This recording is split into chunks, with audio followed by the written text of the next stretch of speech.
Right, good morning everybody. Apologies for my inability to operate Zoom properly.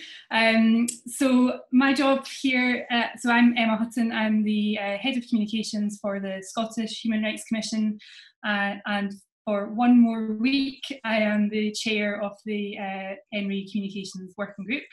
So it's great to see that we've got a good number of people signed up for this webinar. My job today is really just to welcome you all and just say a few words of introduction before I hand over to our guest speaker, Israel Butler. So I really just wanted to just say on behalf of the Communications Working Group that we're really delighted, I think, to be being able to host this training on how to talk about human rights during COVID-19.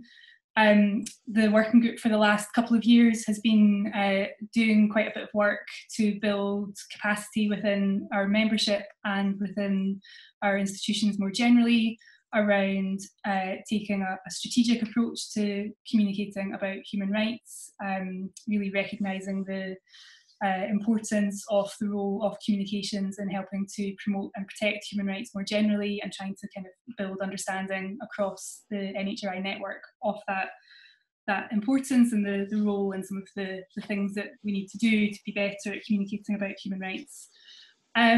So we did some capacity building last year for our working group, and we also held a joint training workshop with the Economic, Social and Cultural Rights Working Group, which was very successful and very well received, and I think the non-communications people who took part in that found it as useful and practical as the communications people. So in the context of COVID-19, the Communications Working Group has met virtually a couple of times to provide some peer reflection space and to kind of share examples of our work during these quite challenging times. And we felt that it would be useful to try and take that to the next level and have some training input into how we can be more strategic and more mindful about how we talk about human rights during a time of crisis and during the challenging times that we're all dealing with. But we also wanted to open that opportunity up beyond our communications colleagues and recognise that that's something that we all do all the time. So it's great that we've got comms and non-comms people signed up for today. So welcome to you all. And on that note, I will now hand over to Israel Butler. I'll let Israel introduce himself and introduce how he's going to run the rest of the session. Thank you. Thanks very much. So my name's Israel. I work for Civil Liberties Union for Europe, which is a network-based civil liberties NGO with members in most EU member states. I think we cover maybe 17 EU countries at the moment. And most of what we do is advocacy towards the EU institutions to get them to respect and promote human rights properly, and also helping out our members. As well as advocacy, we do some public-facing campaigns as well to try and mobilize public opinion, and also some public education. I'll say a couple of words about my background first. So I actually started off my career in academia. So I did a PhD in international human rights law and taught EU law and human rights law for a few years. Then I went to work for the Fundamental Rights Agency for a few years as a legal researcher, moved over to do a little bit of communications work. And after that, I spent a few years in Brussels working for the Open Society Foundations. They have an advocacy office there. So it was mostly advocacy policy papers, short opinion pieces. So I didn't really come from a communications background. It was more kind of a content background. And I've been doing the same at Liberties for a few years now, but since last year we started looking at doing capacity building work. We got very interested in values-based framing. 5 or 6 years ago in the UK, there were a group of funders who were interested in the debate on human rights in the UK and how to make public attitudes more favourable towards human rights issues. So I actually met Emma there in a previous incarnation a long time ago. And so we've been investing resources in this for about the past year and a half.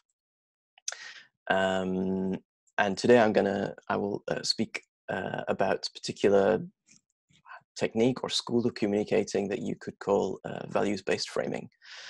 A quick word about the terminology that I will use. So I'm going to use the terms progressive and authoritarian quite often. So I just want to clarify what I mean by that. When I say progressive, I don't mean it in a party political sense. I just mean being in favor of pluralist democracy, human rights, and the rule of law. And when I use the term authoritarian, I just mean the opposite of that. So being against universal human rights, equality, rule of law, pluralist democracy. Okay.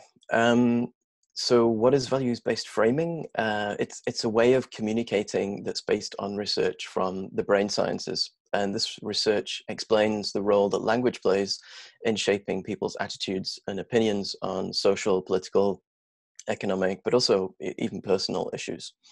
And this research helps us to understand how fear-based and divisive authoritarian narratives can create support for things like racism and misogynism, or restrictions on civil liberties, or climate skepticism even.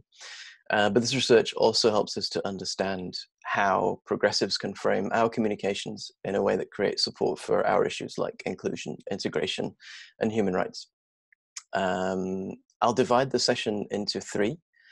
So first, we will look quickly at how people form their attitudes on our issues, and in particular, the role that language plays at a psychological level in changing how we think about an issue. Second, we'll look at some of the things that we need to try to avoid doing when we communicate. So there are some things that we do in our sector that can make a lot of people tune out from what we're saying, or even worse, they can actually turn people against our causes by accident. And in the last part of the session, we'll look at what we should be doing instead if we want to communicate in a way that creates support for human rights and social justice issues. I'm going to concentrate on how you apply values-based framing to speaking to a public audience. You can, of course, apply framing when you speak to policymakers and an expert audience. But today I'll focus more on how you speak to the public, and in particular, two sections of the public. So first, those people who are already predisposed towards supporting progressive causes, you might refer to them as your base. And second, those people who have more conflicted views about our issues. So those people are sometimes called the movable middle or persuadables. And they're referred to in this way because they will change their attitudes on a topic depending on the kind of messaging that they get. Generally speaking, from the research in different countries, it looks like the movable middle is the biggest chunk in society. So they may not be one coherent bunch. You may be able to divide them into 2 or 3 subgroups, but as a whole, those with conflicted views tend to be the biggest group. And authoritarian movements like Vox in Spain, or Fidesz in Hungary, or the Lega in Italy, they're very good at reaching them. And in general, the research suggests that the way that we communicate isn't very good at engaging the movable middle. I'm going to assume that you've been able to look at the guide already, so I won't go through it. But of course, if you've got questions about things in the guide that don't come up during the session, then please ask. I will pause after each part of the session. So if you've got a point you'd like to make or a question you'd like to ask, maybe you can write it down and bring it up when we have those pauses. Okay. So I'm going to start off with a poll, and you guys can answer using the, I knew this would happen, using the chat box. And here's the question. So how much of the decision making that goes on in the brain do you think happens at a conscious, rational level? So if you were to look at the brain when we're taking a decision about who to vote for or whether to give money to a charity, for example, what proportion of that activity do you think would be rational, active logic thinking? You can type your answers in the chat box. If you think it's more than 50% that is rational, active, logical thinking, then you can type more. And if you think it's less than 50%, you can type less.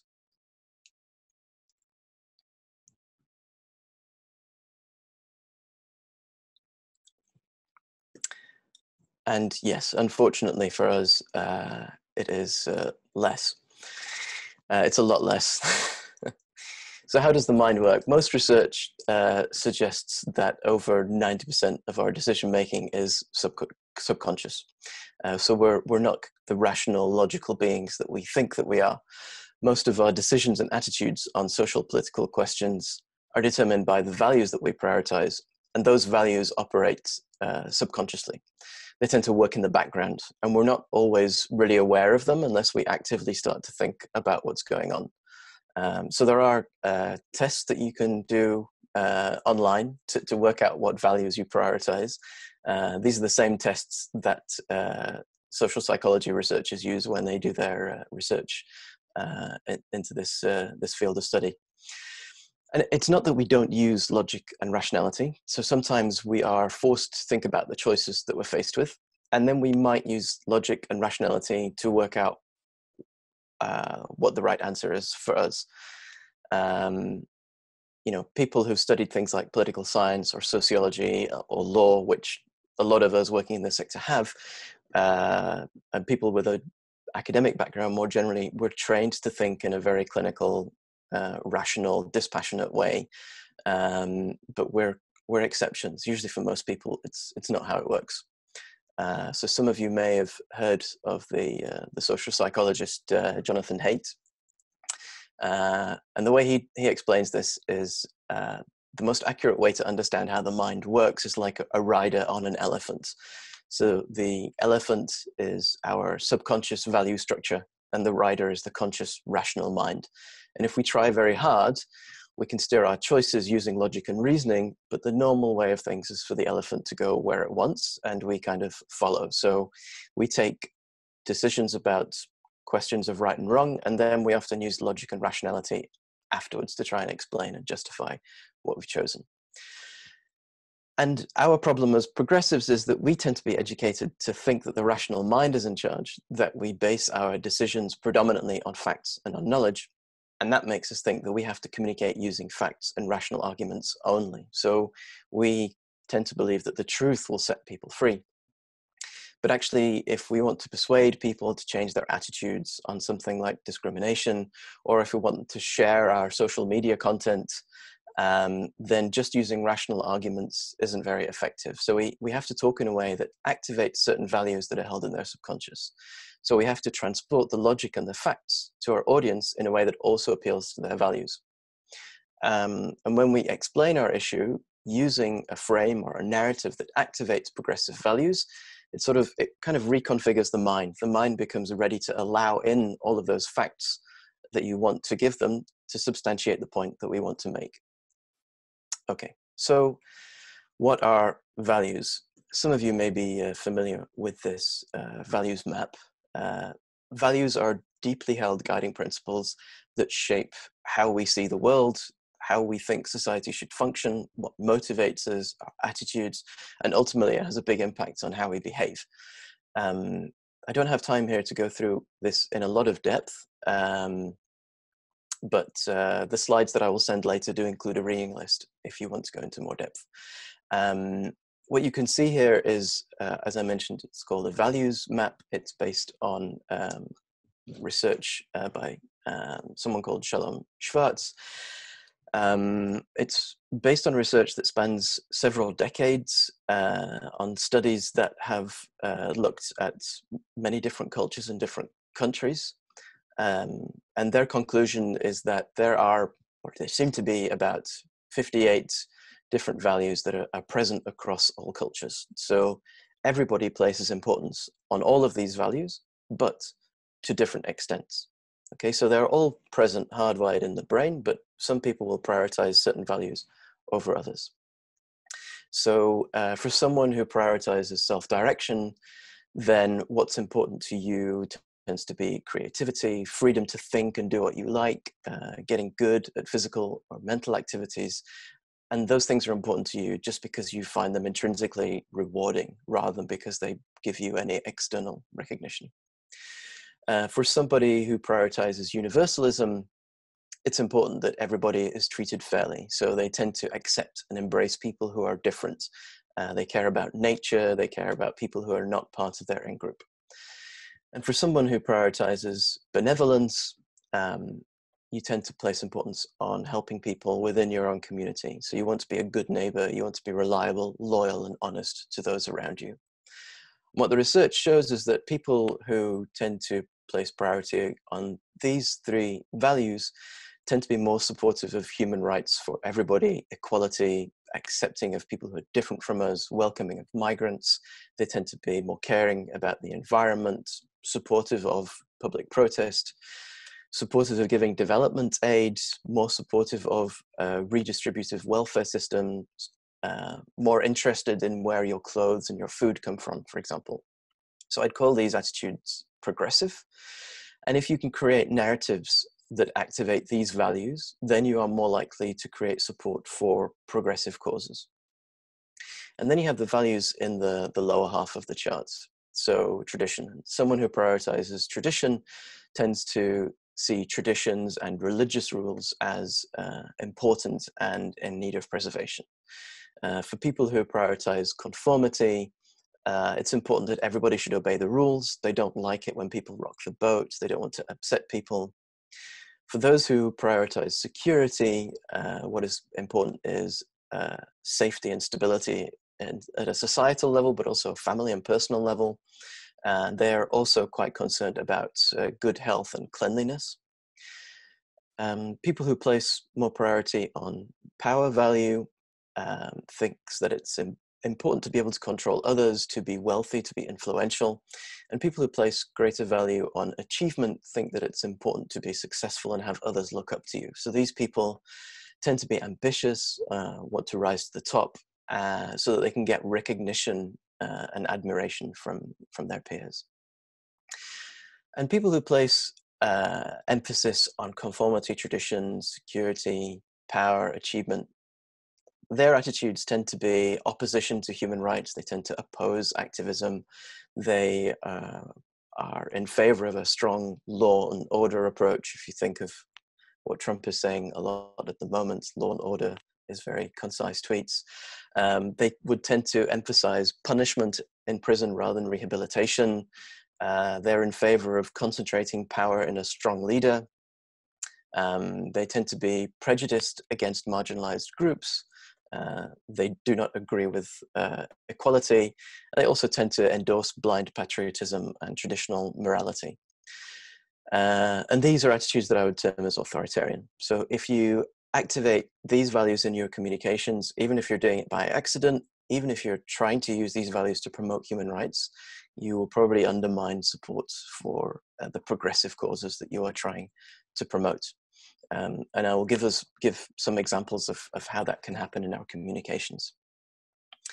There are different ways to kind of portray these values visually. So, and I know it's a lot to take in, so I'm going to give you another way of looking at this, which might be slightly simpler. So one way to look at it is to see that openness to change, so self-direction, universalism, benevolence, these values are more about growth and hope. So you tend to be open to new ideas, experiences, and people. You tend to want to live in harmony with the people in the world around you, and you don't see these things as threatening. You don't see differences as threatening. You instead tend to see them as opportunities for growth and development and exploration. And so these values are strongly linked to hope that together we can create some kind of better future, which is why this is sometimes referred to as hope-based communication. In contrast, if you look at security, conformity, tradition, achievement, and power, these sets of values are focused on avoiding potentially threatening changes, especially avoiding some kind of loss. So if you prioritize tradition, conformity, and security, then what you're concerned about is preserving tradition, culture and security and stability. If you prioritize power and achievements, then you're concerned more with preserving existing or traditional social and economic hierarchies, even if your place in that hierarchy isn't particularly good. So it's easier to trigger these values by using fear-based messaging that portrays certain groups as a threat to things like culture, religion, law and order, or traditional social and economic hierarchies. Okay. Authoritarian political movements are using values-based framing, and it's important that you can spot that. They kind of use the dark side of the force, if you like. And you're probably used to seeing their narratives all the time. So I wondered if you might take a minute just to consider two questions. So who is it that authoritarians tend to be blaming or identifying as the problem in their communications? Who is it that they're attacking? And second, what problems do authoritarians say that these people are responsible for? So if you could type your answers in the chat box, that would be great. I'll give you a few minutes for that.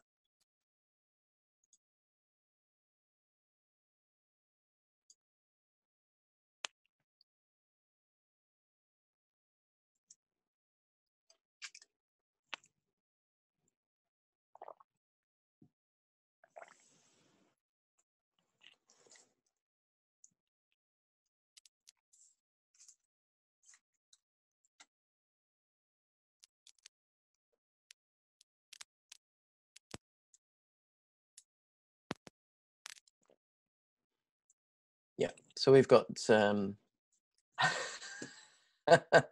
yeah, woke snowflakes included, minority groups, outside groups who tend to be othered, they're not part of us. So that could be migrants, Muslims, LGBTI people, even people, you know, who belong to the same nationality, refugees, foreigners. Yes, they also attack NGOs and NHRIs, or even international institutions, you know, like the EU or the Council of Europe. And it tends to be, their argument is that they're causing, yeah, some kind of threat. So yeah, either they're threatening economic prosperity, economic stability. It could be that they're said to be responsible for crime. They could be attacking traditions. Yeah, undermining our way of life. Yeah, changing our traditional perceptions or traditional conceptions around things like gender, taking jobs. If you think about it, it's quite formulaic.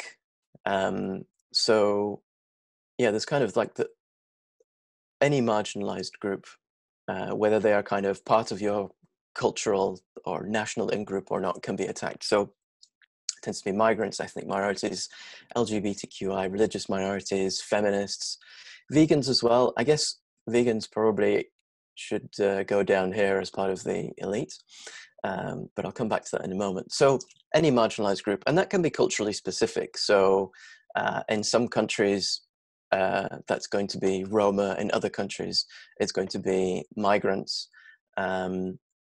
And then they will associate these marginalized groups with either some kind of threat, either to security because they're said to be responsible for crime or terrorism, a threat to culture because they're challenging traditions or they're challenging religion, economic stability because they're stealing jobs or they're weakening the economic standing of the country. So one of the arguments used against environmentalists, for example, is that they want to weaken the country by stopping us from using, you know, coal, which allows us to be industrially strong. So they're threatening the standing of our country in relation to other countries.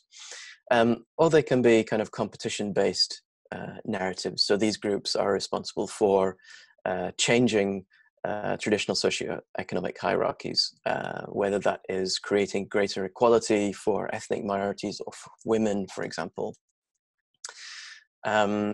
And then you also have attacks against the elites, so-called elites, or and that can include international institutions, or it can be the judiciary, or it can be NHRIs or NGOs.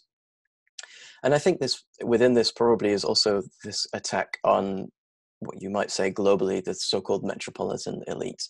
But there are various labels for them, including, people who are so-called woke, vegans who threaten the traditional meat-eating culture, cyclists who threaten the traditional driving, car culture. But as I said, it follows a kind of formula.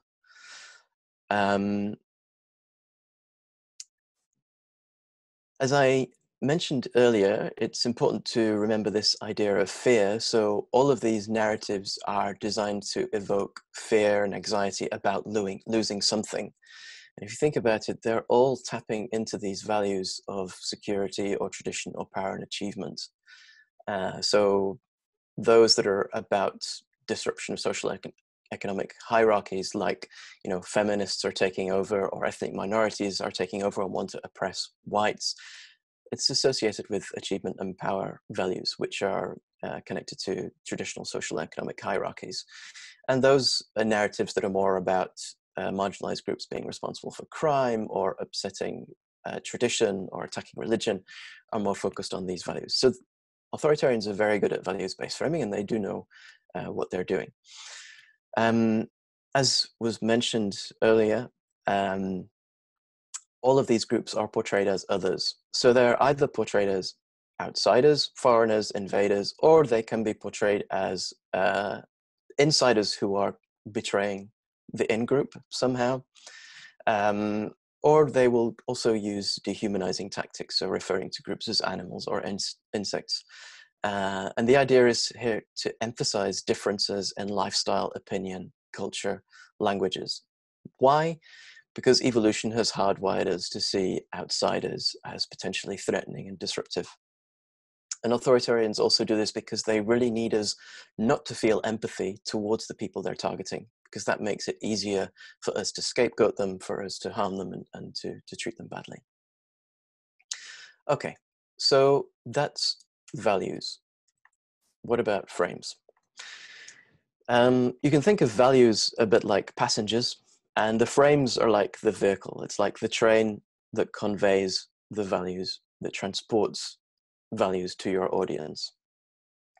The primary way through which our values get activated is through the language that we use.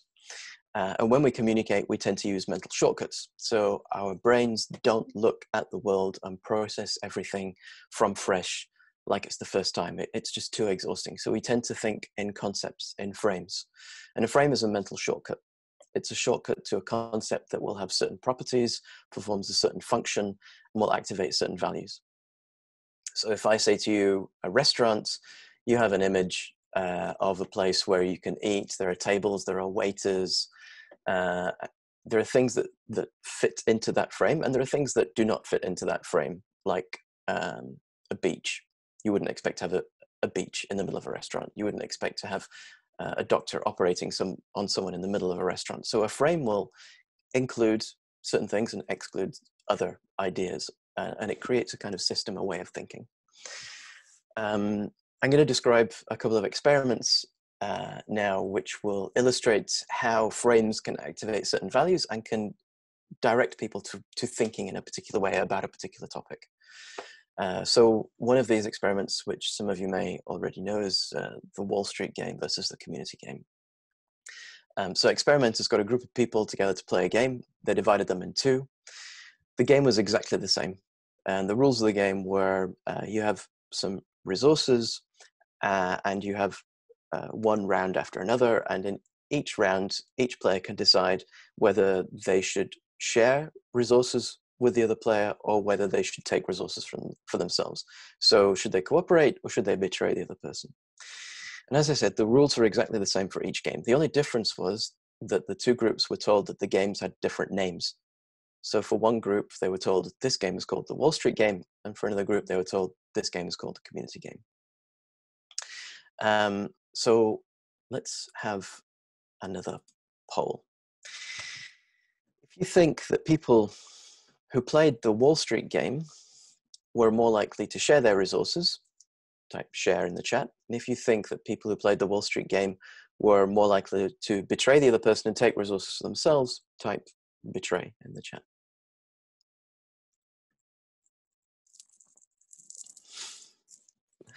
Yeah, there's a lot of backstabbing going on. Okay, the correct answer is indeed betray. What's going on here? If you think about it, if I say the word community, it's probably going to evoke certain frame in your mind, certain concepts, maybe even certain feelings.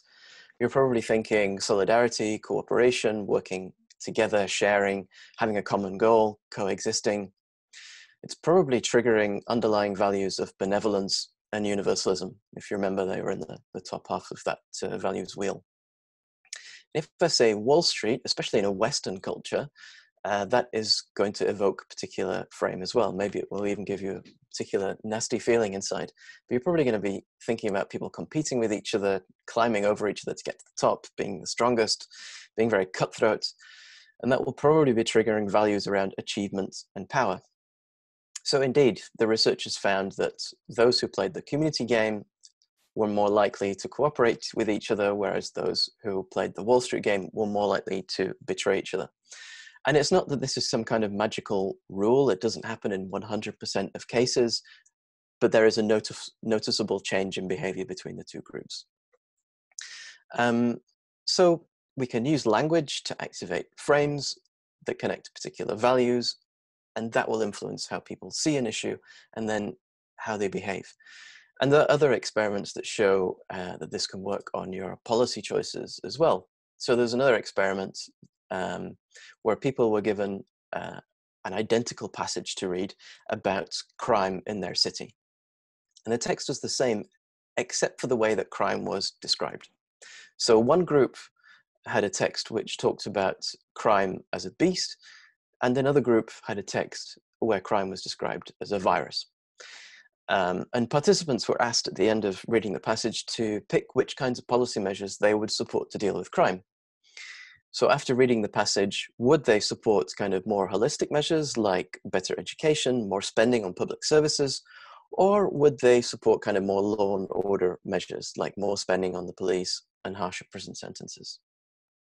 And again, if you think about the words that are being used here and the images that they might evoke in people, the word beast will provoke a particular frame of something violent, something threatening that needs to be killed or captured, and it's probably going to be triggering security values, maybe power and achievement values, because in society, criminals tend to be quite low on the social hierarchy. Whereas the word virus, at least in this experiment, seems to have provoked something else. It may well have encouraged people to think about treatment, cure, caring for somebody through medical attention. And so that's more likely to trigger values like benevolence and universalism. So people who read about crime as a beast tended to favor more spending on police and harsher prison sentences. And people who read about crime as a virus tended to favor more spending on education and public services.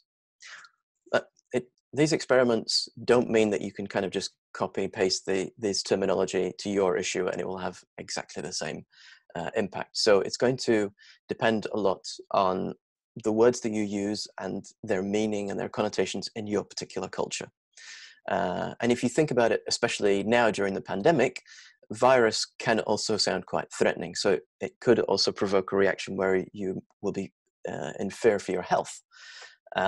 We've also seen authoritarians using virus language as a metaphor to describe migration, for example.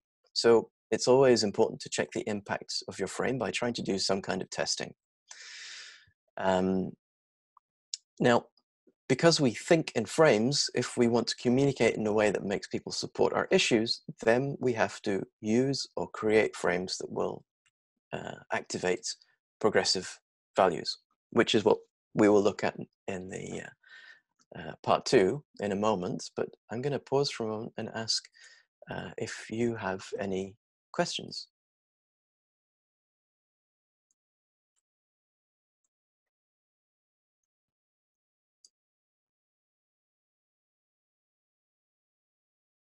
I'll give you a few moments because I don't know if you can come in on through the voice. I don't know if you have to type your questions.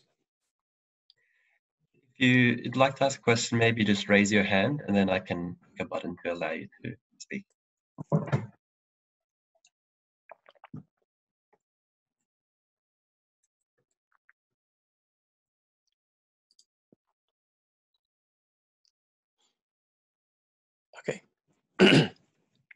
So I guess we'll move on to the second part then. Let me get back to my slides. So in the third part, as I said, we'll look at what ingredients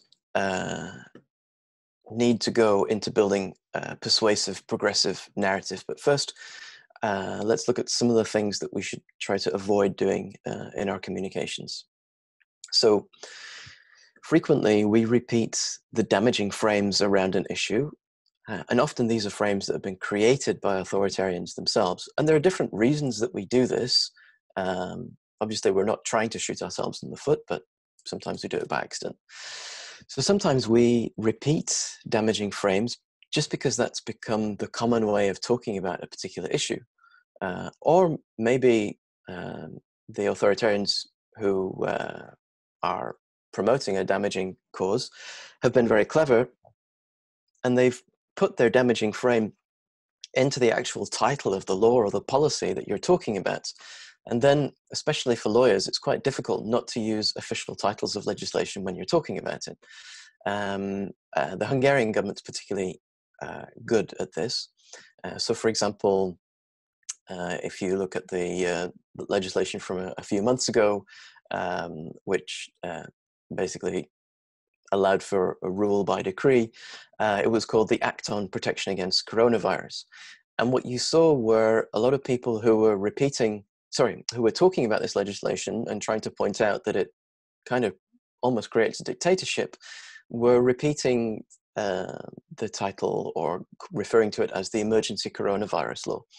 And the problem with that is that even though you're trying to explain that this law is not legitimate, that it's a power grab, it does perpetuate the government narrative that it's necessary to suspend democracy in order to protect public health, because you're talking about an emergency coronavirus law. So instead, in these kinds of situations, we need to think about framing or referring to it in a way that actually reveals what it is. So, you could, for example, call it a dictatorship law if your analysis shows that this is creating a dictatorship. In Hungary, the political opposition were quite clever, and they called it an enabling law, which worked in that specific cultural context because it made people think back to Nazi legislation. So this was something that did resonate in popular culture. The problem with that, though, is that I don't know if in other countries, and especially if you were talking about this at EU level, if you would immediately understand enabling law as having that historical connotation. So you need to try and think about whether it works and for the audiences that you're speaking to. Another example of when the Hungarian government used it was a few years ago with the laws that were designed to block funding to rights and democracy groups. So this is called the Law on the Transparency of Organizations Funded from Abroad. And the government's narrative was that they're not rights and democracy NGOs, they're political activists hired by foreign interests.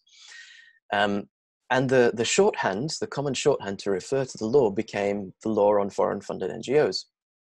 And what you saw in the beginning, at least, was that a lot of activists were repeating this terminology. And even the EU institutions were repeating this terminology when they were criticizing the legislation. And unfortunately, that helps to confirm the government narrative that there is a link between activism and outside interference. So again, instead, you want to think about how do we talk in a way that reveals what this actually is and that can appeal to the kinds of values we want to activate. For example, like self-direction. If you remember, self-direction is about individual freedom and having a say over your own destiny. So, you might describe this or refer to this instead as a law that's designed to shut citizens out of politics, or as an anti-democracy law.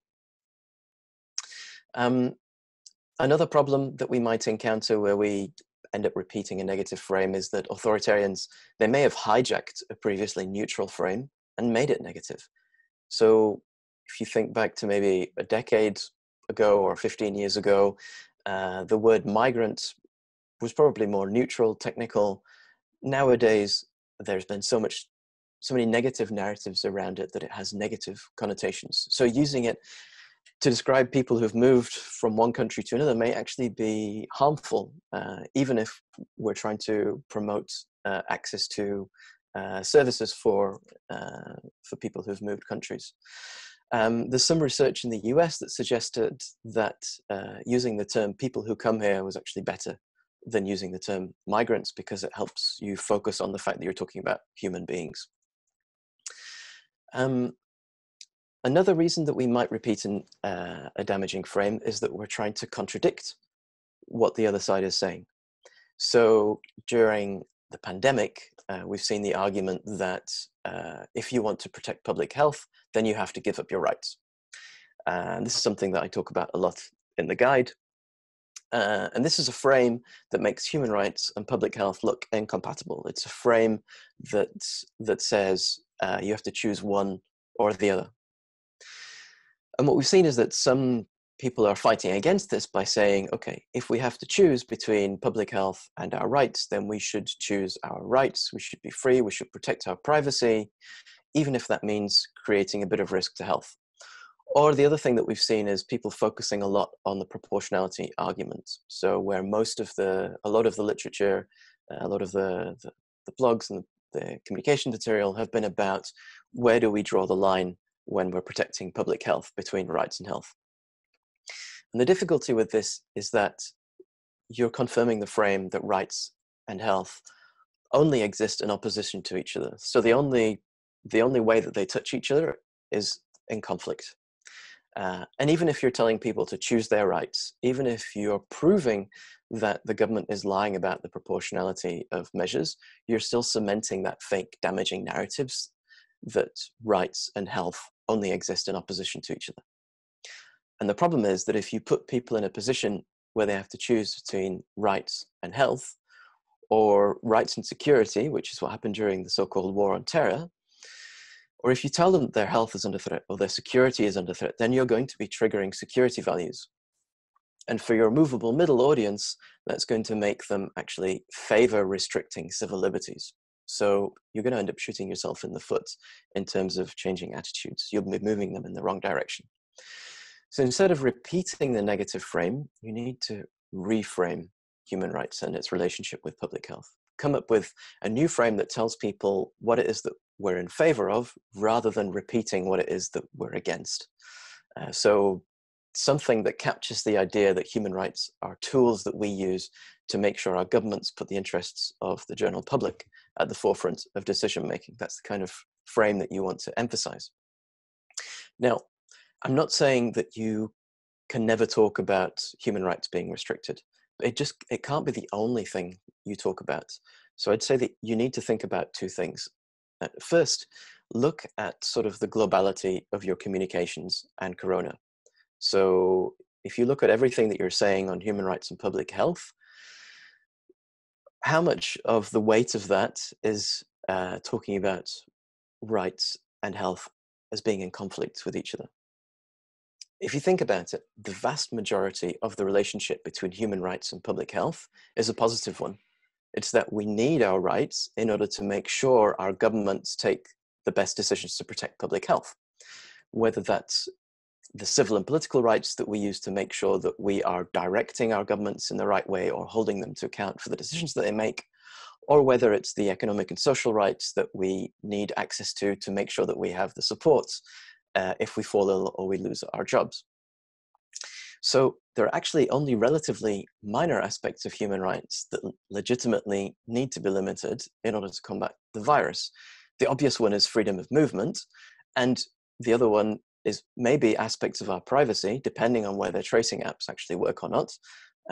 That's a technical question. So you need to ask, does the globality of our communications on Corona reflect the fact that the relationship between rights and public health is 95% about how rights help us guarantee public health, and only 5% about whether potentially legitimate limitations are being drawn in the right place. And this applies even if you're talking about governments that are acting in bad faith and using the pandemic as an excuse to further their erosion of democracy. So even in that situation, you still need to begin by getting across to the public the important functions that our rights perform, so that people see that it's important to preserve our rights if we want to protect our well-being.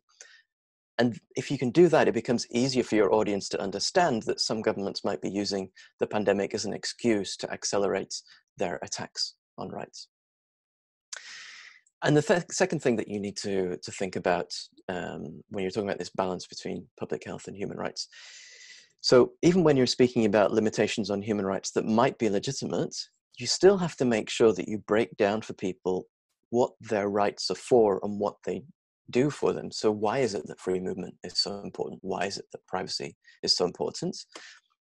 And also then explain how we use other rights, like the right of access to a remedy, in order to get those other rights back when limitations are no longer needed. And there are lots of examples of this in the guide. So it's not that you stop talking about limitations on rights, but you really redress the balance. So most of what you say about rights is explaining to the public how we need rights in order to be able to navigate the pandemic successfully. So I think this narrative about choosing between rights and public health is probably the main example at the moment where we risk repeating negative frames during the pandemic. There are other examples. So for example, you might think of campaigns that we've seen which are asking for people without documents to be regularized so they can get access to support from the state. Now the authoritarian narrative around this has always been these people are here illegally, and they use the term illegal migrants, and this is their justification for not allowing people to get access to services. And here you often see the human rights sector react by arguing that no human being is illegal, so nobody is illegal, as a counter argument to say, well, people should have their status regularized because no human being can ever be illegal. And the difficulty here is that, again, you're repeating the frame of authoritarians, even if you're contradicting it. So you're still connecting migration with illegality, and that's going to be activating security and conformity values. It still frames migrants as potentially threatening. It still makes them into outsiders. So instead, for something like that, you would want to build a different frame around our shared humanity and around our shared fate. So a narrative that creates empathy by focusing on how similar we are. And in a very small nutshell, you might choose something like the virus reminds us that we're all human and that we all depend on each other for our well-being. So all of this means that we should really avoid using myth-busting as a technique. So increasingly, our sector is facing misinformation from authoritarians. And often progressive news outlets and NGOs and international organizations, and probably NHRIs too, resort to a myth-busting format. But what happens when you myth-bust? As I said, if you contradict a frame, then you're going to reinforce that frame, because to contradict it, you have to repeat it. And the more that a frame is repeated, as a rule of thumb, the more it sticks in your mind. So studies on myth busting have shown that it tends to reinforce the myths and make people more likely to actually attribute the lies to the organization that was trying to bust them. So it's also kind of slap in the face if you do myth busting as well. You're going to be reactivating and reinforcing the original frame with the wrong kinds of values. So that's one of the reasons why myth busting doesn't work. The other reason that myth busting doesn't work is because people will tend to reject facts that conflict with their existing frame of an issue. So if you just give people facts to try and challenge their frame, and the facts don't fit with that frame that they have, they don't stick. So people will end up rejecting the facts. They will say, this doesn't reflect their personal experience. It doesn't reflect what they've seen in the media. They will say that there was some bias in the collection of the data, or they will make up their own reason to try and get your facts to fit into their worldview. So for example, we've seen during the pandemic that many organizations have tried to draw attention to the problem of structural discrimination and how minorities have been more harshly affected by coronavirus than the majority population. And a common way to do this is to show testimonials from victims of discrimination, or to show statistics about minorities experiencing incidents of discrimination, or to use data to show that certain minority groups have a worse position in the economic setting, or worse health outcomes, or worse education or housing outcomes. But the problem is that many people in society already have a fixed frame around discrimination. There's research from the US that suggests that the movable middle, for example, thinks about discrimination in a very individualistic way. So they think that structural discrimination doesn't exist because there are laws against discrimination. And people accept, yes, that there are differences between the white majority population and minority communities in terms of their economic and social position. So they may accept that the statistics that show different positions are true, but they have their own frame to explain this. And that's that, well, these differences are due to differences in work ethic and differences in morality. So put otherwise, they would believe that everybody has the same opportunities, and certain minorities are doing worse in life because they're prone to criminality and laziness. And yes, they will acknowledge that some individuals are racist, but they can be punished by the criminal law. And they tend not to accept that society, the way society works as a whole, systematically discriminates against minorities. Researchers tried to change the way that people think about it, and they tried using the traditional methods and narratives that activists use.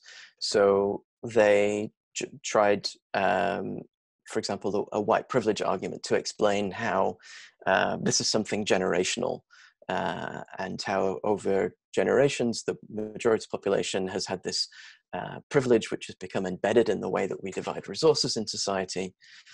But the white privilege argument tended not to work because people said, well, this doesn't correspond to my everyday understanding.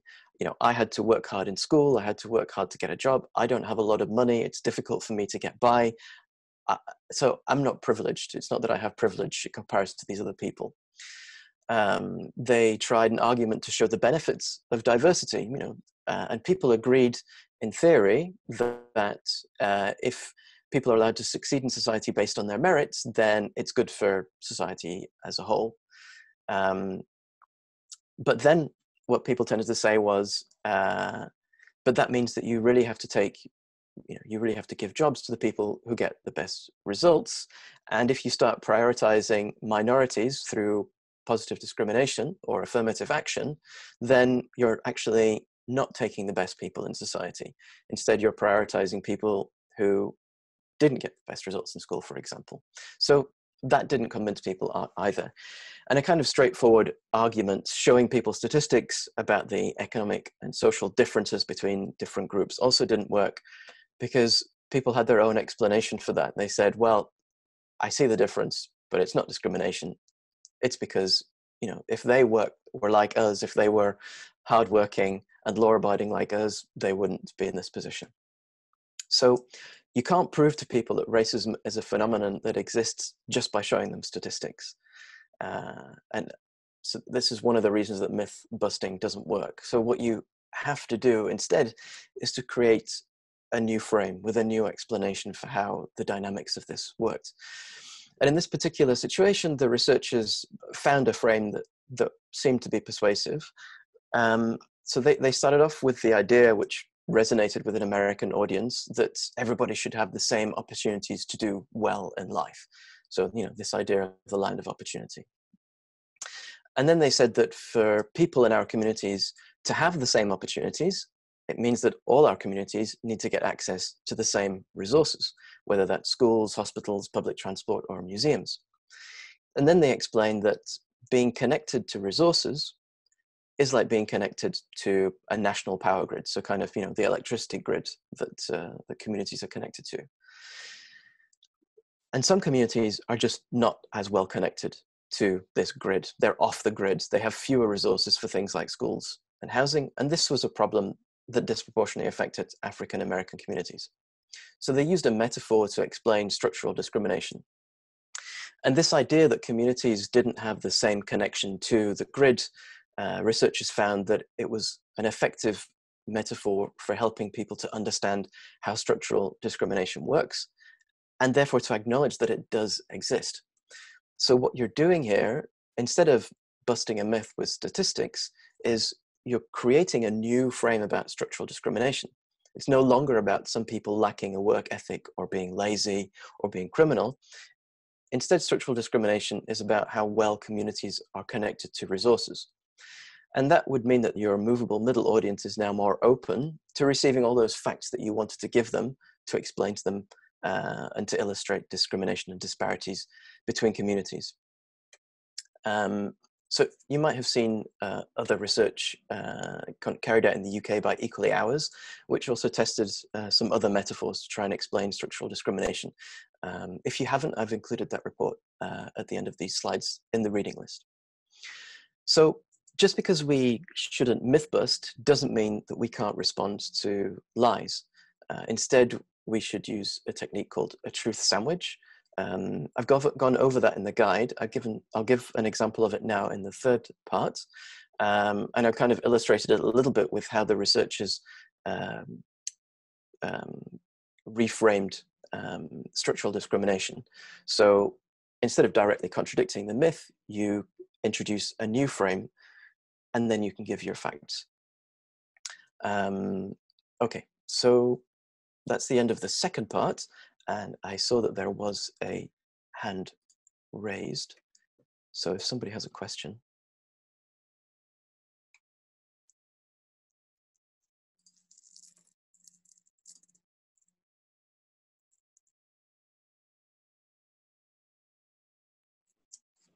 Hi, Israel. Holly from the Equality and Human Rights Commission. I just wanted to ask you a question about the role of experts in terms of like the myth-busting narrative. A lot of organisations tend to position themselves as experts in their fields or experts on particular topics, and I just wanted to know if you could explain a little bit more about how that relates to the myth-busting frames. Sure. I think that this probably comes down to not so much the substance of your message, but the credibility and the identity, well, the credibility that your messenger carries with your target audience. So even if myth busting is done by experts, that it's still going to be counterproductive probably for a conflicted audience. So yeah, then when it comes to who you use to carry the message, that's kind of it's a separate question. So you still need to reframe it before you can explain the truth. And then it will depend on who you are talking to. So that there is quite a bit of sort of anecdotal research about the credibility of messengers. So there was some research done in the UK, which you're probably aware of, around who made a credible messenger on human rights issues.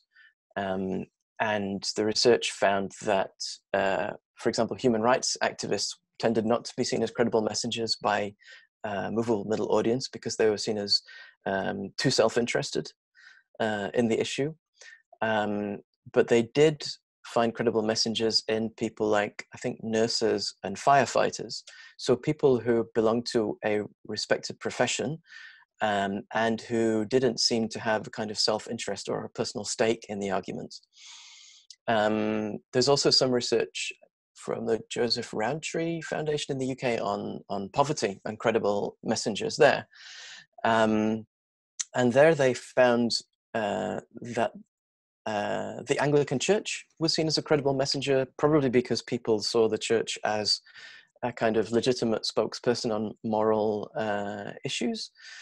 But actually conservative politicians were seen as the most convincing messengers when it came to speak about poverty, probably because people would traditionally see centre-right politician as business friendly and not really caring about people living in poverty. So if they were saying something about poverty alleviation and creating greater equality, then it must be worth listening to. It must be credible, because they obviously weren't self-interested by that due to their partisan affiliations. Other research, if it's if you have a very specific audience, so there was some research about a campaign aimed at expectant mothers to inform them about their rights in relation to employment basically their right to retain their job if they're pregnant. And there they found that the most convincing messages were either midwives with that audience, or also other expectant mothers or people, women who'd just given birth.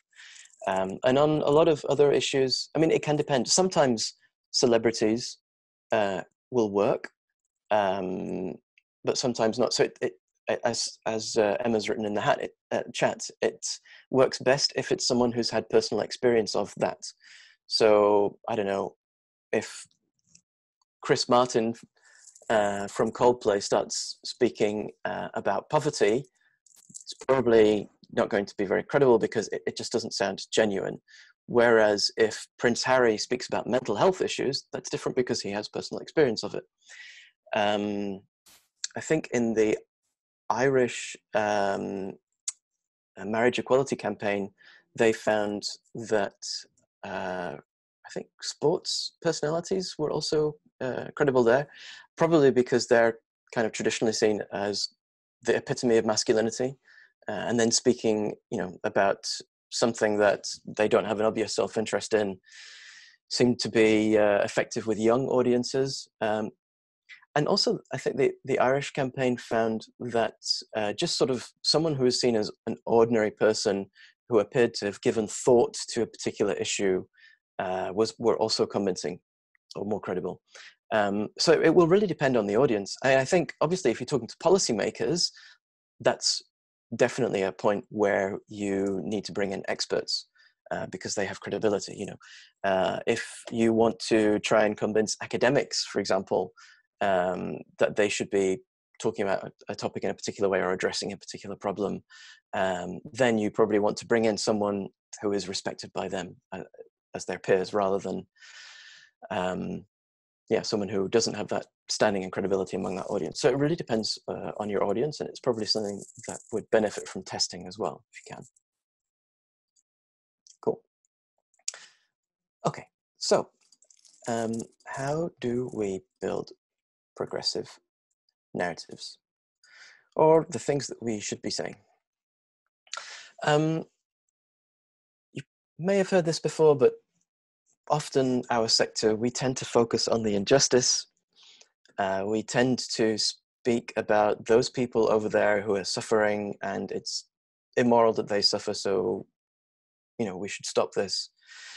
And that's often going to be enough to motivate sort of the hardcore of your base, the people who really already agree with you, but it won't necessarily resonate further than that.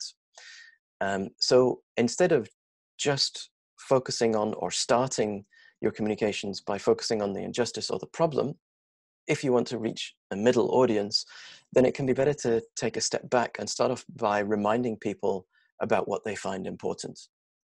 And I'm going to illustrate this with 3 examples that Ala suggested might be helpful.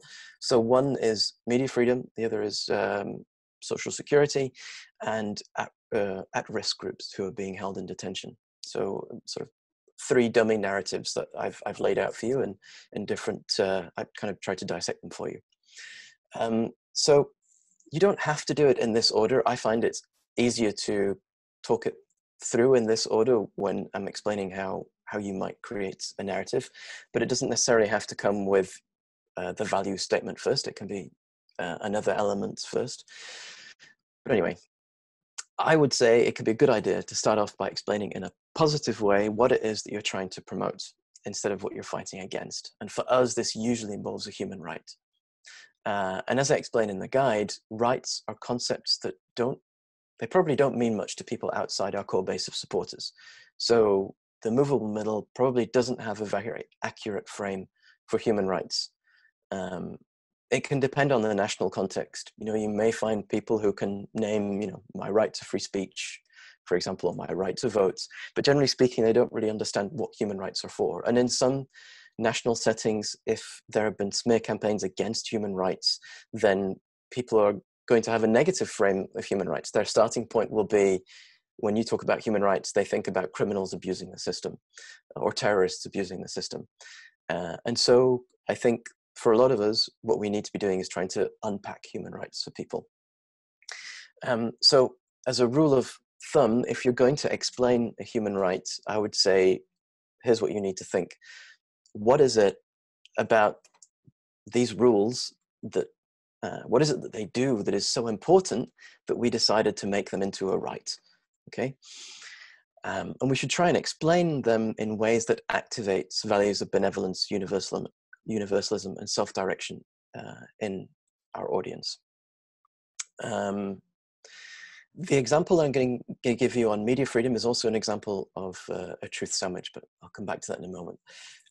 So on media freedom, you might start by saying, one of the ways that we ensure that our politicians do what's best for us is by getting them to talk to us regularly. We want to know what choices politicians are making to keep us healthy, how they decided those choices were the best ones. And if they make a mistake, we want to know why and what they're going to do to stop it from happening again. And we want them to let us know what we should be doing to slow down the spread of the virus and to keep our loved ones safe. This is why a free press is important. So typical communications in our sector on media freedom don't tend to include this kind of explanation that is aimed at explaining to people why this is important and how it connects to their values. Often we will just dive right in there and say media freedom is important, or just say this government is violating media freedom, without kind of having this activation of the values and the explanation of the values behind the rights and the function that they perform. So how might this look if we were talking about at-risk groups? You might start like this. The pandemic has made it clear that our health depends on everyone else's, the person in the next house, town, or even country. We're all connected to each other, and we can only stop the virus spreading and keep each other safe if we give the same care and support to everyone, no matter where they're living. And that includes people who live close to each other in confined spaces, whether that's in a care home for people with disabilities or older people, shelters for people without a house, prisons, hospitals, or centers for holding newcomers and people asking for asylum. Notice what's happening here. We are talking about a marginalized group that is at risk. Our sector usually talks about marginalized groups as those people over there who are suffering. Let's treat them properly because it's not nice to let people suffer. But here we're doing something slightly different. We're starting from the point of shared values. So you're setting out something that we all find important. So your audience finds important. So you're creating a bigger idea of the we, which includes and embraces the marginalized group. And that makes it more likely that you're going to create empathy rather than sympathy. So you're saying that the reason your audience should important inclusion or equality is because they also value this treatment for themselves and the people they love and care about. So it's not sympathy to help these poor people over here. It's empathy in order to do the right thing, which all of us expect for everybody, including certain people who are at risk. So you're not creating sympathy by making people imagine what it would be like if they were part of a marginalized group, which is something that we do sometimes. You know, that experience can be far too removed. Maybe you can get people to relate to someone who's in a home for older people because we all have older relatives, but that probably won't stretch to being able to get someone to relate to someone in prison or you know, someone in a migrant detention center, for example. So instead, you're making it personal by connecting somebody else's experience to our own shared vision of what we think society should look like. Okay. And a third example of how you might do a value statement on around the right to social security. Most of us want the same things in life: a fair paying job so we can afford somewhere to live, put food on the table, and give our families a brighter future. We all contribute to our communities through taxes, so we can invest in public services that help us lead a dignified life, for example, schools, roads, and hospitals. But our taxes are also like an insurance policy that we invest in, so that during difficult times, if we fall ill or lose our jobs, we'll be able to count on somewhere to live and a basic standard of living. And that's why there's a human right to social security. Governments are obliged to use our public resources to create a social security system that will help us get by in difficult times. Now, here I've tried to explain social security as a kind of insurance policy.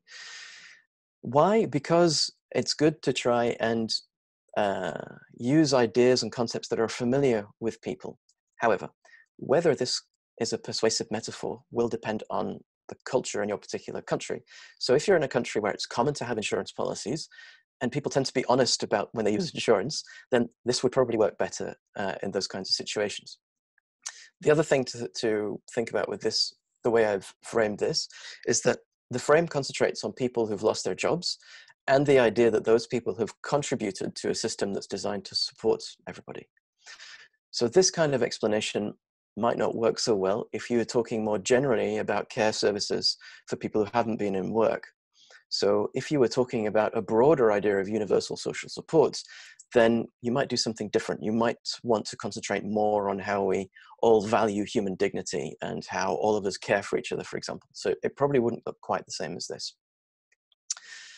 So once you've kind of explained the rights, explained the values behind the rights and why they are important to people, you want to try and break down the problem. And it's not enough just to say that there is a violation of some kind. What you need to try and do is break down for people the agency behind the problem. So what interests, what organization, what problem in the system that we've designed, or what person is behind that problem. Now, it's not how the human rights sector likes to talk. It can be politically difficult for NHRIs to name and shame. You can still try to speak about the system and how the system is creating a particular problem, even if you don't necessarily want to point the finger at a particular political party. So try, to the extent that you can politically, to break down where this problem is coming from. In any case, do try to move away from talking about human rights violations in a passive voice, like there's no one responsible for them. So what's quite typical is just to say there has been a violation of the right to equality because people do not have equal access to housing.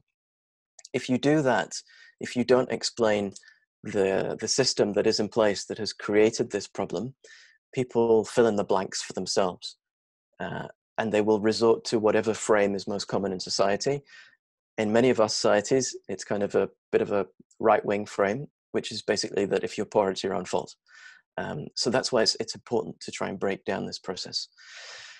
If you do that, people will start to see that the problem isn't natural, it's not inevitable.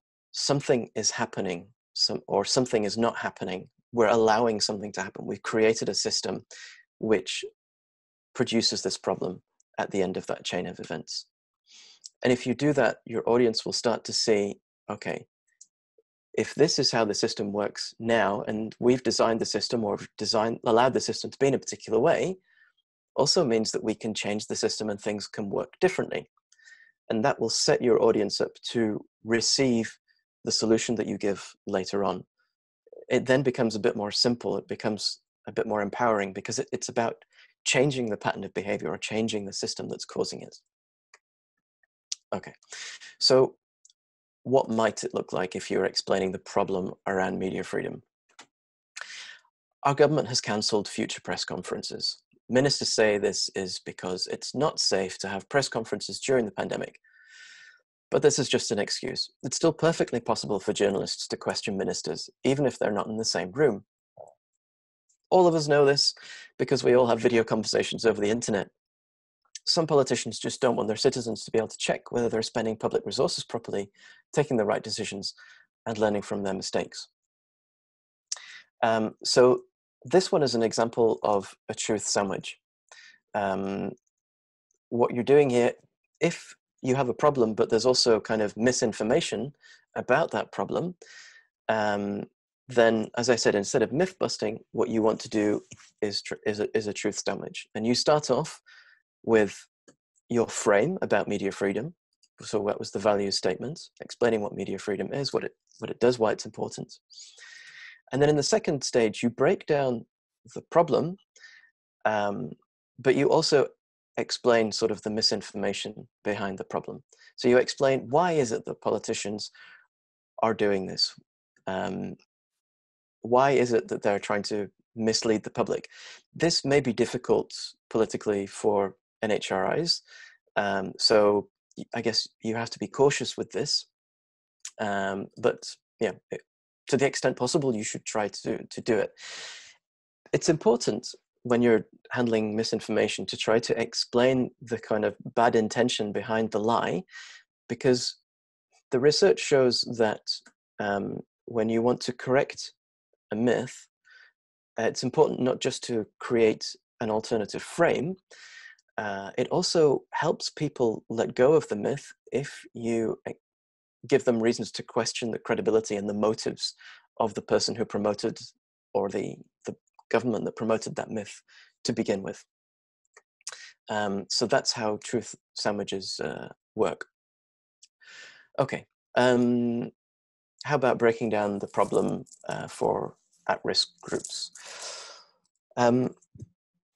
Everyone knows that to stop the virus from spreading, we have to keep a minimum physical distance, wash our hands regularly, isolate ourselves if we have symptoms. But if you're in a crowded space, it can be difficult to take these precautions. And so it creates a bigger risk that the virus can spread. And the government has made it very difficult for people it is holding in institutions like prisons to take these precautions because they're too crowded. So instead of saying, we need to save vulnerable prisoners, what you're doing here is breaking down the dynamic of how this works and starting off by explaining to people something that we all agree with. That was in the value statement. Then you remind people of the basic precautions that we're all supposed to be putting in place to stop the spread. And then you explain and break down why in some places where people are very confined, this can't happen, okay? Okay, and how might you describe the problem in the context of Social Security? So many of us are losing our jobs as businesses that can't open or sell their services and products, lay off employees. In some cases, governments are giving large bailouts of public money to wealthy corporations, but these corporations do not always pass on this support to their employees by using these public funds to keep people in their jobs. So this explanation for why government isn't investing properly in Social Security will obviously depend on the situation in your particular country. I know in a few places we've seen this debate about whether government should give money directly to corporations so that they can stay afloat and retain some of their employees, or whether they should just cut out the middleman and go directly to the people. The important thing, if you're going to go down this path, is to remember that not every business is kind of an evil mega corporation. Okay, so yeah, there are many businesses acting in good by their employees, and so in that sense, it's probably better to. Well, this is why it says in some cases, for example, and why I refer to corporations, which in many cultures has kind of a connotation. If you say corporation, you're immediately thinking very big, wealthy company like Amazon or Coca-Cola. Partly because you don't want people to think that the businesses are inherently wrong and bad, because they're not. And then people, well, you'll have less credibility in your message if you're a kind of absolutist in that sense. But basically, I think what you probably need to get across here is that ultimately it's human beings that matter and not companies. And that the best way to help most people is to make sure that public money finds its way to those people who need support. And doing that through Social Security is probably the straightest line. Okay, so you explain what you're talking about with a values statement, you break down the problem so people understand the dynamics of what's going on, but you also need to include a solution.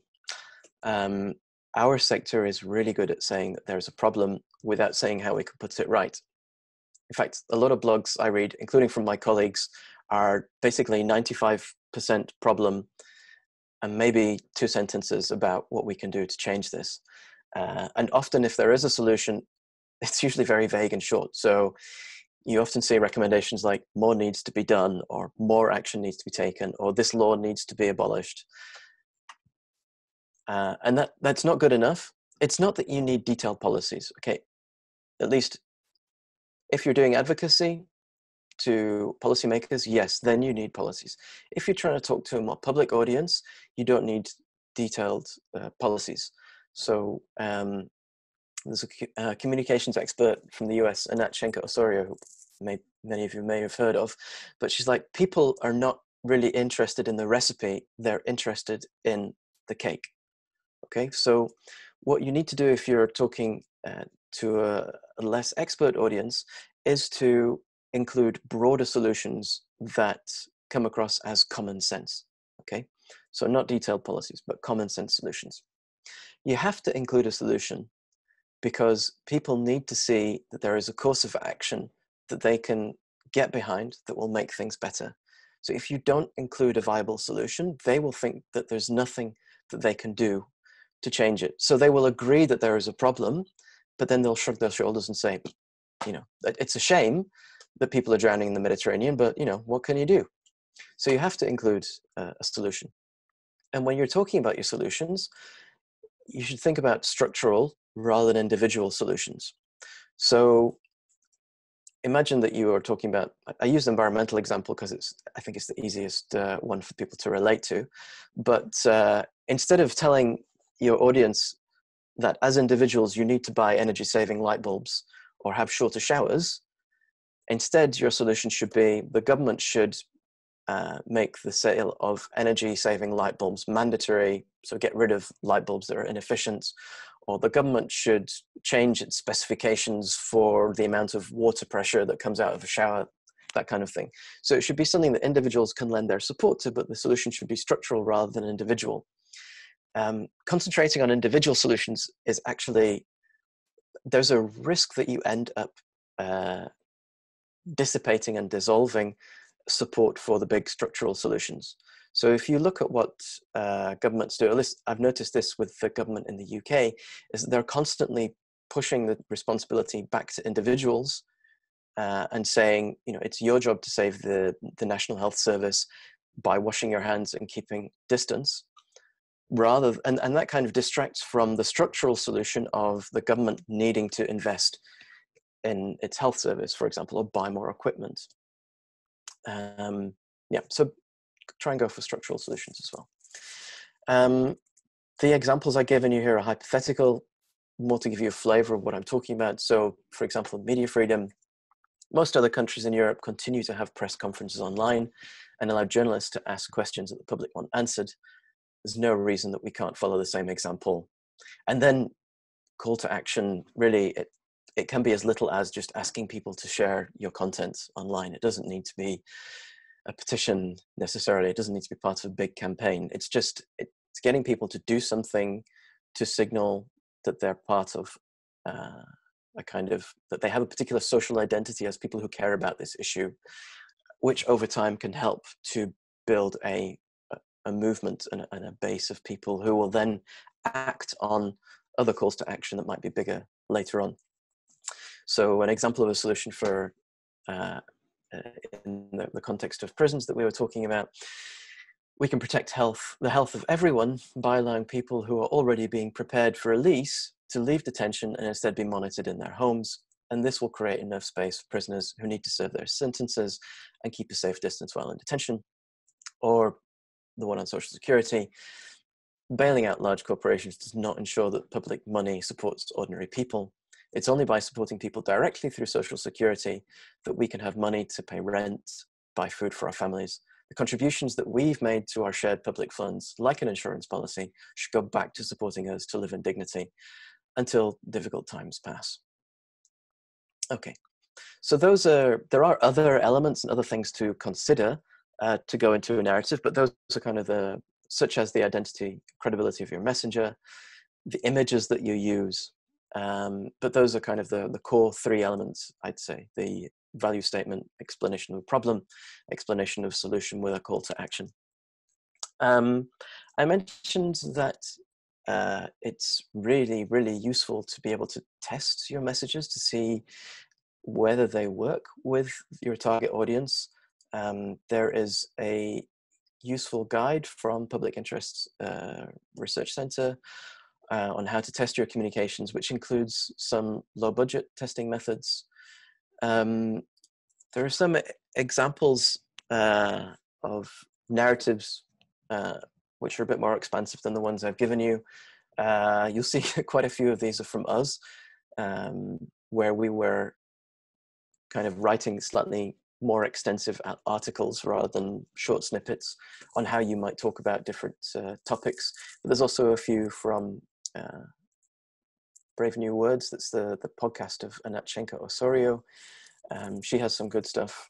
If you're interested in following some people who have some good stuff on Twitter, sometimes here are some Twitter handles that you might be interested in. And then some resources that you might look at if you want to go a bit further into this stuff. And yeah, I will stop there and see if people want to ask any questions.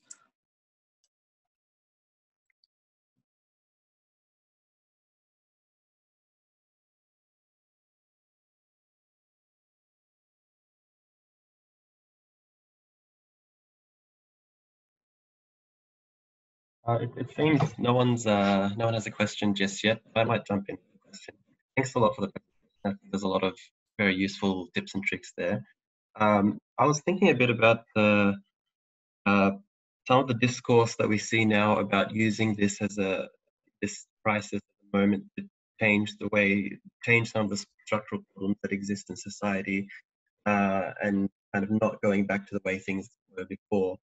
At the same time, I know that using the language around saying that crisis is an opportunity could be considered insensitive or insensitive to those who suffered this crisis. So, do you have any thoughts on that, of how we could talk about making structural shifts and changes without that language? Thanks. Yeah. I mean, you can talk about opportunities without talking about opportunities, if you see what I mean. I think you can present this time more, well, in two ways. One, making the kinds of structural changes that would create a fair society are quite big. Most people would probably think that they're not feasible or imaginable. And in that sense, I think that depending on what's happened in your national context, you can point to huge changes that have occurred in order to deal with the pandemic, to illustrate to people that, yeah, change is possible. And these are things that people told us, that government and business told us were unimaginable, impossible, total pipe dreams, but we did them, and we did them very quickly. And so, yeah, other changes are also possible. So I think that's one way that you can remind people of things that have changed in the pandemic, during the pandemic, for better, and how, because often what you have when you talk to people about solutions is cynicism, where they think, it's a nice idea, but it's not feasible. And a remedy to that can be to point to changes historically in your society. So yeah, that really depends on your history, but it could be the rights equality movement. Think about 50 years ago when women couldn't vote, and everybody worked together to change that. Think about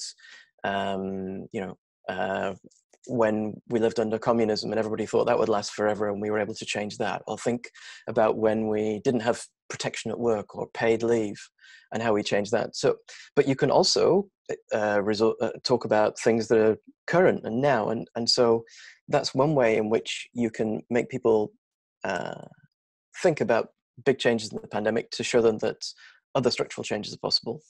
And the other thing, I think, is to say to people that the pandemic has showed us, that it's kind of a stress test. It showed us where things don't work in society properly, or it's a time now when we're having to make lots of choices about where we invest for the future. So it's not that it's an opportunity to change things, it's just a time where we have to make big decisions about how to go forward. And we can decide to change things in this particular way, which will give this particular outcome. So yeah, there are safe ways of talking about it in a way that can, I think, galvanize people behind what you're doing, and giving people tangible images of what the future could look like, I think, is also important. You know, the far right, it's much easier for them because they can point to the past all the time. But we have to be able to kind of paint an image of what things could be like in the future, while using the past to show that change is feasible, even if the change that we want to give them is something different and something new.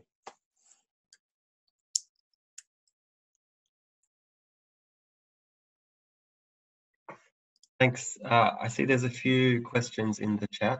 I might just read one out from Sarah. We need to reframe messages differently for young people who are more connected online and more technology oriented.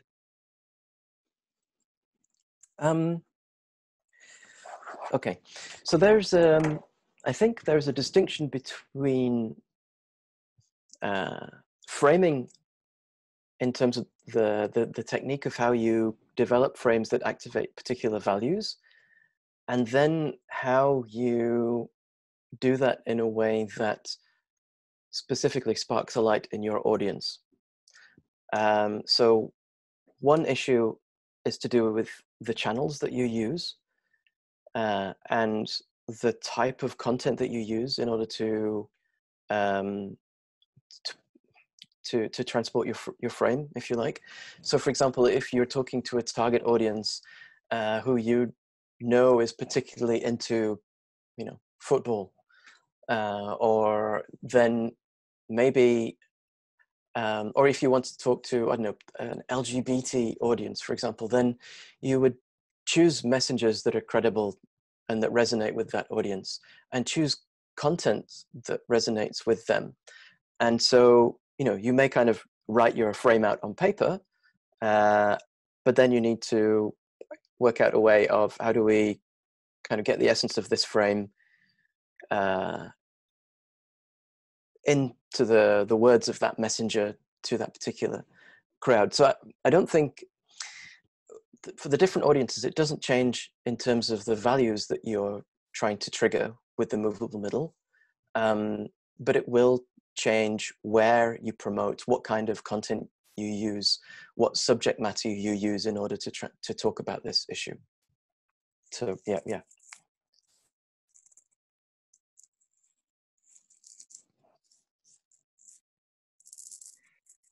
Emma, you posted a question and a comment. Maybe if I could ask you to read that out or explain a bit further. Yeah, sure. So basically, it's this age-old challenge around communications and policy. And so just reflecting that, you know, I think in terms of communications, there's lots of challenges, but we generally sort of understand the principles and how and do our best to apply them in practice. But I suppose the question is just how do we sort of support our policy colleagues to really be thinking about this, like from the very beginning of looking at an issue, so that they're thinking about really identifying solutions, naming responsible actors, thinking about the metaphors that they're using, if indeed they use any, the values that they're engaging through the detailed content that they produce. Because I think there's a challenge for us when we're trying to turn, for example, an 80-page report into a 2-page press release. We can do a certain amount to reframe the content and think about that and really kind of, you know, do everything that we've talked about today. But it would be much easier if some of that work had been done sort of upstream. So just interested in your thoughts on that, really. Yeah, we have the same issue as well with our organization. Because, I mean, although I write policy papers as well, my other colleagues are not so into framing as I am. And so, yeah, there comes time with their, I mean, the way that we solve it is that I end up editing all of their policy papers, and then we'll play with the framing within that, so that when it gets to the point where we communicate about it, there's kind of a consistent line through it. I don't think that this is particularly typical of how most organizations work, because there tends to be this separation between policy and comms. So in that sense, I think it can be useful to sit down at the very beginning of the writing process with the content person and ask them to explain the issue to you in a nutshell.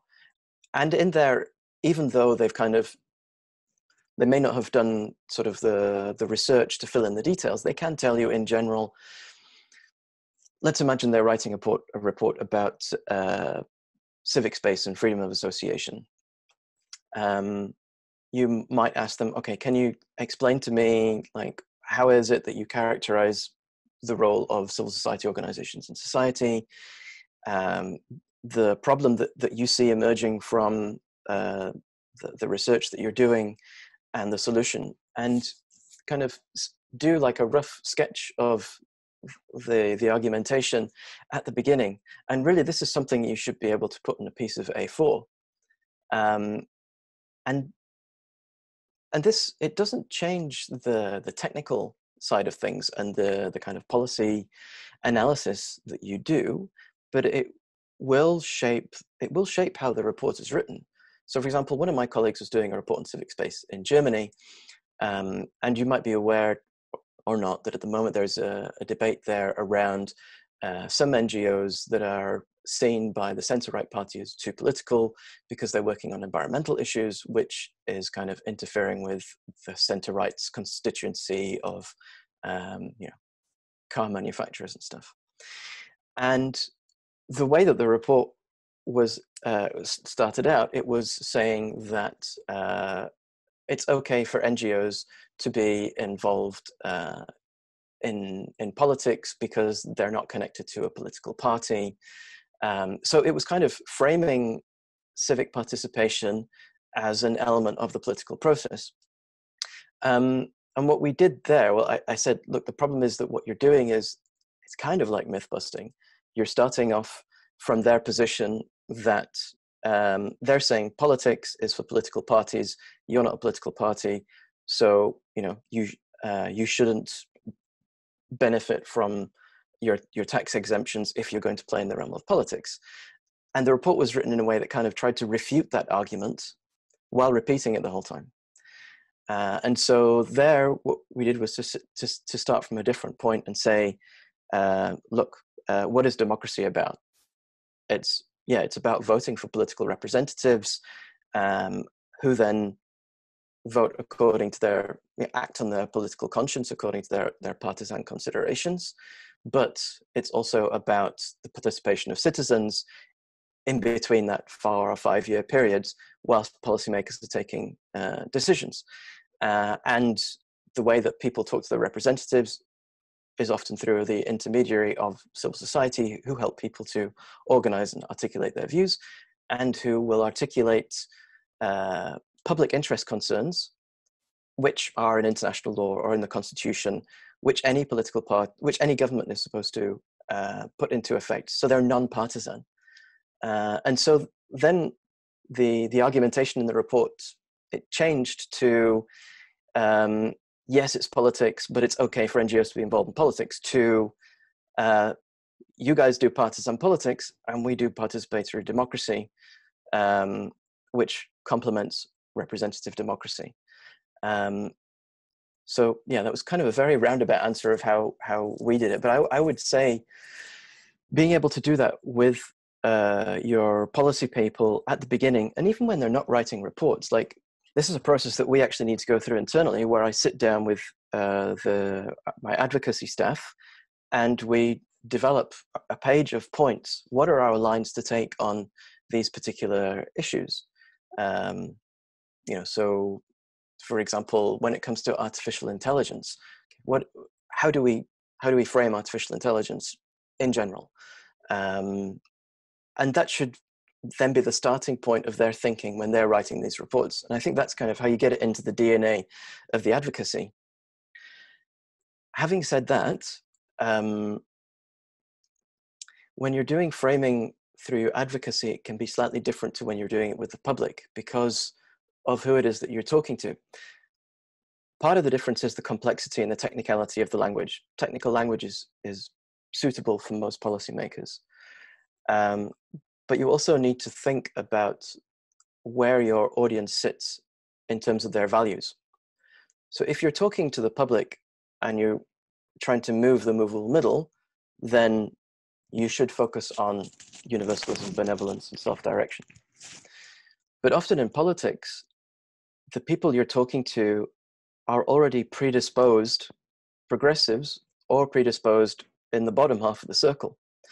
And that means, for example, if you are doing some work on ethnic profiling and you're talking to the police about this, then you're probably not going to make arguments based on universalism, benevolence, and self-direction, because these guys are solidly placing emphasis probably on values like security and conformity. And so there, if you have a very specific advocacy target who's probably on the lower half of the circle, you might need to think about recalibrating the arguments you make. So to talk to police officers about efficiency and use of resources and how they miss a lot of crime by concentrating on the wrong people. Yeah, I hope that wasn't too rambling.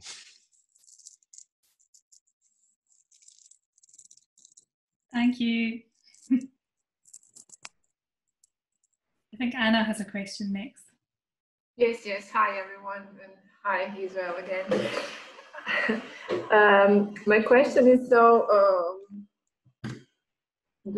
everything you have been telling us today is can be applied in our first phase of communication. That is, when we have something to say and we shape it, frame it like this, and we go public and do our communication as we have shaped it. It's very often directed to the government. So there is something that we see they are doing in a way that is harming human rights.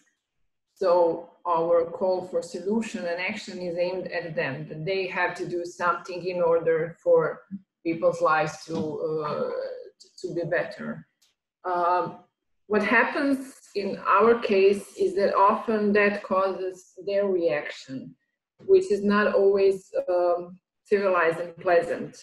So it includes downplaying our role or trying to spin our intentions. So my question is, what do we do then? Do we answer or not? What do you advise? Do we try to defend ourselves in the public, or we ignore the accusation and just reiterate our main messages, or do we keep quiet? What would you advise on that? Thank you. So, I mean, this is difficult because it also kind of affects things like your potential budget and your survival. If you get into a fist fight with the government about these things. I think in these kinds of situations, it's also difficult for you to do fully fledged truth sandwiches and explain why the government is attacking you, which is, usually because it's not interested in doing what's best for the public, and it doesn't like being criticized, and therefore, it's attacking you in order to delegitimize your voice in society. So I think there are two things that you can do, and they're not necessarily things that are in the moment. One is to educate the public about human rights, or the importance of the issues that you work on, why they're important to them, why you're important. Because that way you can try to kind of create a organic support base of people who will stand up for you. And that also means, being able to talk to the media and have journalists who understand what you do, who know that they should come and ask you about stuff, but also create allies of other people in society who are influential, who can speak out to defend you on your part when it's difficult for you to stand up for yourself. So I'd say that those are kind of two more long-term things. It's harder for a government to attack an institution that is respected You know, if you look at the UK, the government, successive right-wing governments have been attacking the independent public broadcaster for decades. But it's difficult. It's the same with the NHS. Like, because they have so much support among the public, it's very difficult for them to attack those institutions. Or it has been. It's taken a long time, and to turn the public against them. So I think you need to think about trying to build more roots, and also having, you know, respected allies who will support you. And then in terms of answering the actual attacks, yeah, it would probably be handy if maybe we could talk about like a specific example, and also include my colleague who has worked in PR about this. But generally speaking, I think restating, at the very least, what it is that you do, what your function is, and linking that to the good of all of the public, you know, including if you're speaking out in a marginalized group, for example, those people, you can kind of do half of the narrative, if you like, without necessarily pointing fingers at the government, and then allow others to sort of finish off the narrative for you by speaking up to attack the government or explain what the government's doing, and then you don't have to. Excuse me.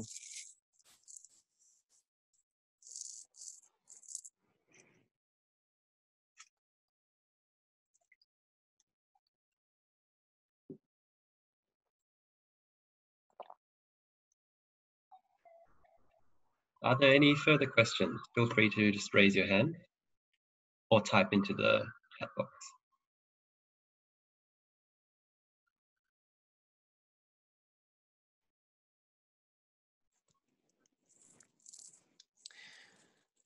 I noticed a comment from Judy Floodmark about it being difficult to put frames into sound bites. I mean, frames are a bit bigger than, like, you can't put a frame into a sound bite, but you have to do more work around the frame than that, but you still can capture the idea. Once you've created that frame, you can still get people to think of it with short phrases. So for example, George Lakoff gives this a good example where he says George Bush used the term tax relief to talk about tax cuts for the mega rich. And that, if you think about relief, you think about a burden, you think about something that's not fair, you think about something people carry, nobody wants a burden. And so it became kind of easier for people to see taxation as something instinctively wrong. But you can still have an alternative, as tax as a building block, tax as an investment. By itself, the soundbite won't mean much, but then you have the space, say, if you do an article or an interview or your own communication material, to kind of unpack what that means and create the frame. And then you can use sound bites that will then trigger that frame in people. Great. Unless there are any further questions from anybody, I'll take this opportunity to thank you very much, Israel, for taking the time to present all this great information. It's great that you've packaged together very neatly for us all the research that's been done around this area, and kind of really bring it forward in practical ways that we can apply this in our work. So it's given us a lot to think about.